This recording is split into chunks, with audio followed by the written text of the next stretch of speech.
So I want to speak today about the edge, and unlike the previous presentation, this is the WAN edge, not the 5G edge.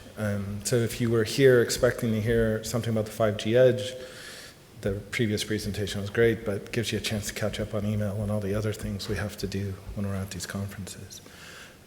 I do work for Telstra, based in Australia, can't tell from the accent. And lead a team that has been doing some innovative things in the SDN world for the last 6 years. The main project I've been working on for the last couple of years is Openkilda, and this is my 4th year speaking here, and all previous years has been about Openkilda, and this year I hope not to focus on that, but 4 years is a long time to work on one project. That being said, let me jump right into what Openkilda is, because it's kind of key to the concepts today. So within Telstra, we have a product that we call Telstra Programmable Networks. It was released back in 2013, and it allows the customer to basically cloudify, one of those marketing words, the network. So customers can consume bandwidth when they need it, where they need it, how they need it, for as long as they need it. So they can give it back, they can spin it up when they need it, they can move it around, kind of imagine provisioning a circuit from London to Melbourne, 10 gig circuit in 2 minutes is kind of what the TPN platform does. We launched TPN back in 2013. Think back to 2013, and our options in the space for orchestration were rather limited. And we had an MPLS core, every carrier did, but we wanted to be able to do things that we couldn't do in the MPLS core. We wanted to be able to define a routing algorithm that met a financial model. So we walked into the finance offices and said, hey, if you were given carte blanche and can create any pricing model you want, what's the biggest problem you would try to solve? And they all came back to limitations of IP routing or layer 2 routing, and something in there that limited the way that they could actually monetize the core network that they wanted to. About the same time we were having those discussions, I saw my first demonstration of OpenFlow. And it was a small little OpenFlow company in Mountain View. And when I saw that, I kind of had the light bulb moment and said, we can basically do anything we want with these OpenFlow switches. And we can turn around and give the finance team their ability to create forwarding models that actually meet their financial needs rather than the other way around. We set out with a commercial controller initially and quickly made a change to our own controller, mostly because we enjoy pain. And we decided it would be fun to spend 3 years, 4 years of our lives trying to replicate what other people had already done. The real problem we were trying to solve was to add stability into our OpenFlow network. I didn't want to just trust that a switch was not reachable and assume it meant it was down, when all it really meant was it wasn't reachable. So we deployed some kind of big data models, Hadoop, using Storm, Kafka. We process billions of messages a week, and are able to take in multiple data points to make a decision if the network topology has changed. This kind of is the heart of our TPN platform. It is built on top of a pure OpenFlow network, globally spans a bunch of countries, I can't name them off the top of my head, and sits in really the center of this world for us. Changing gears a bit, having an OpenFlow core is kind of cool. It's also a headache. That's why I walk everywhere with a laptop in my bag. But one of the things this allows us to do is at the edge, we can do some really cool stuff. And within my team, we like to fight. We like to fight a lot. And working through the slides, everyone had a different definition for what an edge is. And for the sake of this discussion, we're going to define a network edge in the WAN perspective as the first switch, so the ingress switch that a customer packets hit, or the last switch, last device, the egress switch that a customer packet hits as it leaves the network. Carriers have always built core and edge switches, and they've built core and edge switches for multiple reasons, mostly focused around cost. If you look at traditional edge device, they're highly functional. We can do lots of things in an edge device that we cannot do in a core device because we expect our core devices to push packets as quickly as they can. And we expect to color the packets and do all the cool stuff out at the edge. However, and I do apologize, I don't know if you can see that from out there, there is a network map on the right-hand side. The main reason, at least in my experience as a carrier, we've built core and edge switches is cost. The edge switches are much cheaper than those big switches in the middle, at least as a cost per port perspective. So we always put an aggregation switch in front of our PEs, right? We never let customers directly connect to PEs, we let them connect to an aggregation switch. We try to keep the core as lightweight as possible. Memory's expensive, we don't want to carry a large routing table, and all those things kind of roll into what's happening at the core, in the core of the network. Prices have dropped dramatically, especially with white box solutions or switches, on the cost per port of a switch. Because we can do the same functionality that we can do on those big expensive core switches at a better price per port box, it makes sense to collapse the core. And for anyone who's, and there's a few familiar faces, heard me speak at these before, I don't believe in a core and an edge model. I believe that you can collapse everything together, connect customers to any device that makes the most sense for that particular traffic. But I needed a free plane ticket to The Hague, so now I say you need to separate your core and your edge. On the right is our real network, and as you can see, there's no real core in that network. And if you can't see it, I do apologize. We let customers connect everywhere they need to so that we can push bits across the backbone. So here to talk about programmable switches, and I think we need to look at the history of switches a bit. Everybody, I hope, knows what an ASIC switch is, ASIC router. We've been using them for years. They're very rigid, but they're very good at implementing protocols, provided the vendor has implemented the protocol correctly. But as soon as you want to make a change to that protocol, as soon as you want to do something unique, your hands are tied with that ASIC switch. You either go back to the vendor, or you hire a whole bunch of developers that are really expensive to go and rewrite your implementation across that ASIC for you. When I look at programmable switches, I look at it again as a clean slate. Programmable switch, I can do anything my imagination can come up with, provided I can figure out how to do it in P4 or in an NPU or something along those lines. In an API that's much easier to consume, sorry for the ASIC vendors in the room, and able to implement testing strategies against it and actually develop things in weeks or months rather than in years and distributed across our core network. The core of these programmable switches is what we look at as a programmable pipeline. And I look at a pipeline as a big if-else statement that we can force a packet to go through. Some switches have very large number of tables. Pipelines are composed of tables, and I describe it to my team as a journey that the packet's going to take through the switch or through the device. And we can do multiple things within these pipelines. Probably the biggest challenge that we have is defining a pipeline, because not all switches support the same features and the same number of tables in that pipeline. But we do have a minimum. We do have a mixed network in our network right now, so we do have some limitations on us. The other piece that I look at as a pipeline is it defines the service.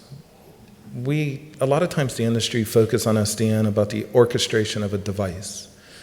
But really what we're trying to do as operators is orchestrate a service for a customer. And how do we extend the definition of that service to the individual devices that are delivering that service? And that's the ultimate way that we look at the pipelines within our group, at least, is the pipeline is the definition of the service. So product manager says, I want the product to do A, B, and C. We turn around and try to develop an implementation of that does A, B, and C in silicon, in the pipeline itself on the edge switch.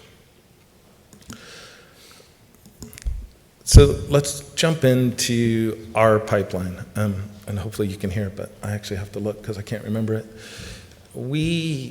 In a perfect world, we would take and create a separate pipeline, a separate table for every application we want to deploy at the edge. So what I'm leading up to today is some applications that we can run at the edge because we have these programmable devices. However, we have limitations on the number of tables we can have in switches. Some switches we have lots, 120, 250 tables we can put in a switch, and we can bounce through those however we want, including bouncing backwards in a pipeline, which is somewhat difficult to do to prevent loops. We sat down with the team with a lot of beer and a lot of pizza and started whiteboarding out how can we create a generic pipeline that allows us to introduce complicated applications but still have that generic pipeline on every single device in the network. In other words, I shouldn't have to decide up front if a customer is going to buy service A, service B, or service C to decide which switch to connect them to. Should be able to connect to every switch in the network and get the same functionality off every switch in the network, at least at the edge. So we looked at our tables, and we basically had table 0, which is a classification table. Packet comes in, we look at the packet, we see the color of the packet, and we can either shove it into an ingress table, where we put our encapsulation method on it and tunnel it across. We can send it into a transit table, which means it's something we've already seen, and we know that this is a transit device for this packet on its overall journey. Or we can send it to an egress table, where we basically strip off our encapsulation and send it on its merry way back out to the individual customer. And that works for our standard packet comes in one side, needs to go out the other side of the network. So E-line, E-LAN, E-tree kind of all fit into that model. Where it breaks is where we want to do more interesting things for that customer. So we sat down and we looked at this and we said, well, what we really want to do is do a little bit of stuff before we encapsulate it. So we call that our pre-ingress table. We want to do some things after we encapsulate it. We're very creative with names, post-ingress table. And then we had the same issue at the egress level. We want to do some things before we decapsulate it. And we want to do some things before we send it off to the customer themselves. And what we found is, for the most part, we can deliver pretty much all the applications we've been asked to using a simple pipeline in this manner. So one of the first applications we built across here is what we call Server 42. And if there's any Hitchhiker Guide fans in the room, you know why it's called Server 42, because it's the answer to everything.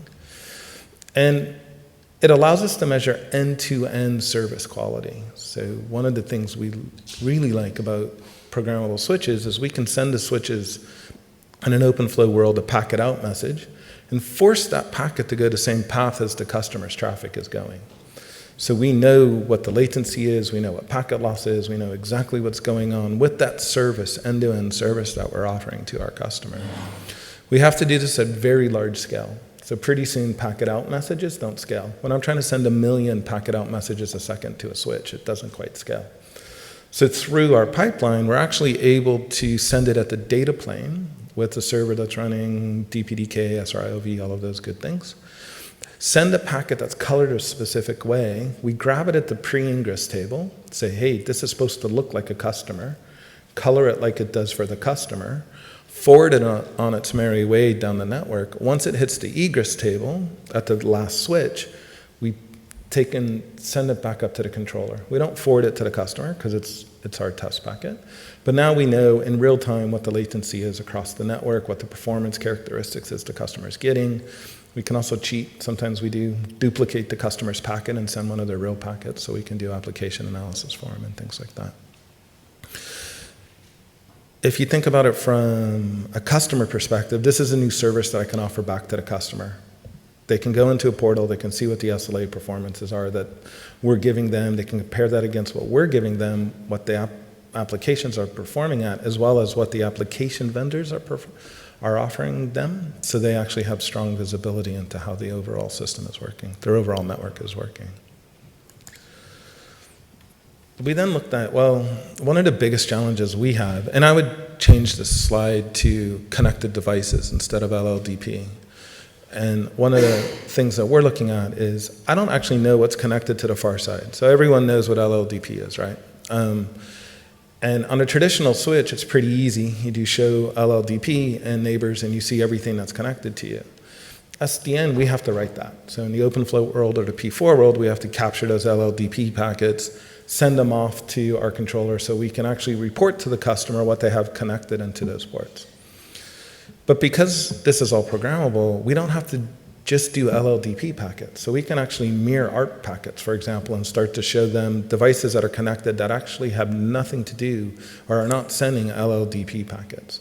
So we start, again, to build up a service for the customer that shows the customer a broader view of what they have in their network and what's connected to the individual services that we have that they have across our individual backbone. we sat down to do this out. The first thing we did, we wrote a dedicated table. We had some smart people that kind of said, hey, wait, does this fit in our generic model? And sure enough, we're able to drop this into our generic model. We don't actually hijack the LLDP packet. We mirror it, send the original on its way, and make the LLD packet get sent back to our controller so we can record it. So those are pretty simple use cases that the connected devices is actually, it's used more by my NOC and our troubleshooting team than it actually is the customer, but they were operational things for the most part. So then we started looking at, well, what can we do for service or revenue generation? Can we offer new services on this platform that allows us to offer deeper services, broader services to the customer? And we were introduced to this group at University of New South Wales, and I'll embarrass them, they're sitting over in that corner. And name of the company, which I always screw up, I think it's Canopus, although the Americans call it something different. And basically what they have is an AI classifier. So we can take packets and send them up into the system, and it will start to build models of how applications are performing. Now, all of them have teenage children at home, so they're focused on the gaming world. And they have some really cool stuff. You should check out the booth. No, they're not paying me. And you can actually see how games are performing in real time. When we saw that, the first thing I said is, well, great, how's my SAP system operating? Because if I can classify a game, I can start to classify my enterprise applications the same way. Yep, they have to build up the intelligence, the machine learning, and all of that stuff behind it, but we can now start to build profiles of what a good application looks like. Lots of commercial products out there do that, but they all require expensive taps and everything else. Because we have this programmable core, we're actually able to do this in line. We don't have to put taps in. We don't have to add any extra equipment other than the collectors for their software. All we have to do is when a packet comes into our network, grab that packet, mirror it off to their collector to do what it needs to do, and then send the original packet on its merry way off to where it needs to go. Again, sitting down with this generic-y kind of pipeline that we came up with, we saw that the best place to do this is grab it at the post-ingress after we've encapsulated it. And we have to do it after we've encapsulated it so that we actually know who that customer is, right? Multi-tenanted solution. And we can send it off to them at the post-egress when it gets to the last place so that it kind of goes into the right direction up to them unencapsulated so they know exactly how to deal with the payload of that packet. All of these went back to this very simple pipeline, which again is completely supported by these programmable devices at the edge. If it wasn't for these programmable devices at the edge, we wouldn't be able to do this whole thing. We kind of sat down the other night and was thinking how to wrap this up, and what kind of popped into my head is the edge switch is basically a blank canvas, right? If we think about the programmability of it, anything I can come up with, we can implement on that edge switch in order to add a broader service offering to the individual customer. And I actually lied. It turns out I'm right on time. Any questions? There's a demo with Kilda. I will put the plug-in downstairs at the NoviFlow booth, so if you have questions on how that works, come and see me.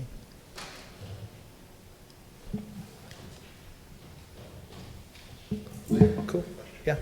I'm sort of wondering where you are in the project. Is this actually in production? Is it planned for production? It went live November 2013, so this network's been in production for 6 years now. And slowly gets new things added on top of it. The pipeline and some of these third-party apps. The first two that I talked about, already in production, been in production for about a year. The Canopus solution that we're working on, it's currently in POC, and we hope to have a live demo at an Open Networking Day next month in Australia.